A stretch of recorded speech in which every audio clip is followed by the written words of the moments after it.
د هغې نه چې فارغ شوم نو بیا زه پېښور ته لاړم، ما علم شروع کړو چې نو پرون چې کوم دی زما ختم بخاري شیخ ادریس صاحب چې کوم نوم یادېږي د هغه مدرسه ده، د هغې سره وجود. السلام علیکم کتونکو، ماسټر شاسوار یم. نن راغلی یم د ماندلو علاقې ته، د تاجمیر لالا ستوګنې ته راغلی یم. د دوی چې کوم زوی دی هغه د علم نه فارغه شوی دی، راغلی دی، د هغې استقبال له راغلي وو، د هغې ستړي مشو له راغلي وو. د دوی سره خبرې اترې کوو، چېرته ځئ مه موږ سره اوسئ. السلام علیکم لالا. وعلیکم السلام. لالا نن څه محسوسوئ؟ تاسو ته ډېر لوی نعمت د الله تعالی میلاو شوی دی، نو څه فیلینګ دی ستاسو؟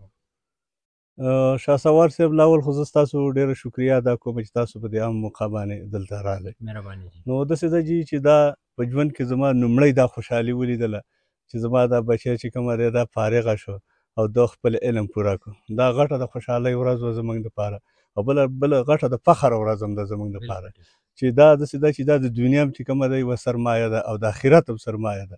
موږ چې د ساکم محنت کړی وو په دې هم کړی وو چې یاره الله پاک زموږ آخرت ښایسته کړي، او انشاءالله زما د الله نه امید دی زه خپل مقام ته چې کوم زما ټارګټ و هغه ته زه ورسېدلم، ځکه چې دی الله پاک فارغه کړو او راغی، او انشاءالله زموږ ته اوس دا امید دی او دا تم هم ده چې د ده نه نورو خلکو ته پیدا ورسي.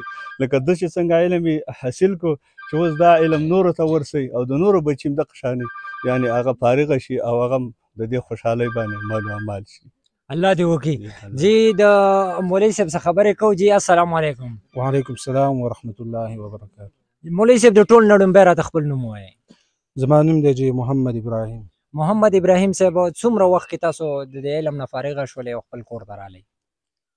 شاسوار بای، اول خو زه ستاسو شکریه ادا کوم، ستا د ټیم چې څومره ملګري زموږ د ماندلو علاقې ته راغلي دي، سره ډېر زیات مشکور یم.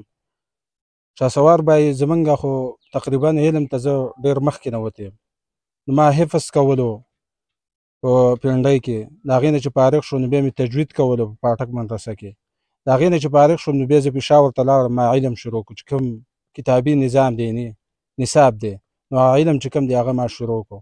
نو پرون چې کوم دی زما ختم بخاري و نو هغه وشو. صحیح. او تاسو په کومه مدرسه کې وای؟ دا اوس چې کومې مدرسې نه راغلی، دغه مدرسې نوم څه دی او دغه په کومه علاقه کې ده؟ دې مدرسې دا په چارسده کې ده، عثمانزو کې د شیخ ادریس صاحب چې کوم نوم یادېږي د هغه مدرسه ده، د هغې سره وجود.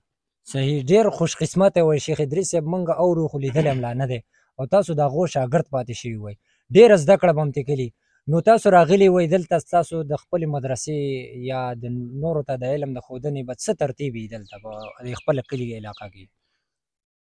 حضرت صاحب موږ چې دا علم وکړو، دا څومره وخت هم تېر کړو، تکلیفونه او مشقتونه چې کوم رال، او بیا زموږ د والد صاحب چې موږ باندې کوم هغه پیسې ولګولې او کومه تکلیفونه او مشقتونه یې تېر کړه، نو زموږ مقصد دا دی چې موږ نورو بچو ته هم دا علم چې کوم دی دا ورسوو، صرف مقصد چې کوم دی زموږ دا دی. صحیح. نو دا نن چې کومه خوشحالي ده، دا به ستاسو د نورو ملګرو په کورونو کې هم دغه شانته خوشحالي نه؟ څومره کسان وای تاسو په کلاس کې یا په دغه مدرسه کې چې کوم تاسو فارغه شولئ او خپلو کورونو ته لاړئ؟ موږ په دغه کلاس کې دور حدیث دغه ته ویلی شي، په دغه کلاس کې چې کوم دی موږ 1150 طالبان وو، 11,500 دغه پرون فارغ شو، دې سره مفتیان او نور حفظ ماشومان ورسره وو. صحیح. د باجوړ چې کوم دی هغه 109 طالبان موږ د دې علاقې وو.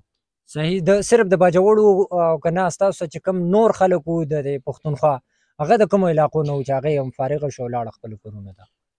زموږ سره د افغانستان و، افغانستان کې چې کوم مختلف ښارونه دي د هغې وو، د کوټې وو، د بلوچستان و، وزیرستان و، دغسې هنګو و، چترال و، د باجوړ د ډېرو علاقې مختلف علاقو طالبان چې کوم دي هغه زموږ سره وو. صحیح. ډېره مننه کتونکو، تاسو د مولوي صاحب خبرې واورېدلې، یقین لرم چې د دوی دا خبرې به ستاسو ډېرې زیاتې خوښې شوي وي، او د دې سره ماسټر شاسوار له اجازت راکوي. د لوی الله په امان.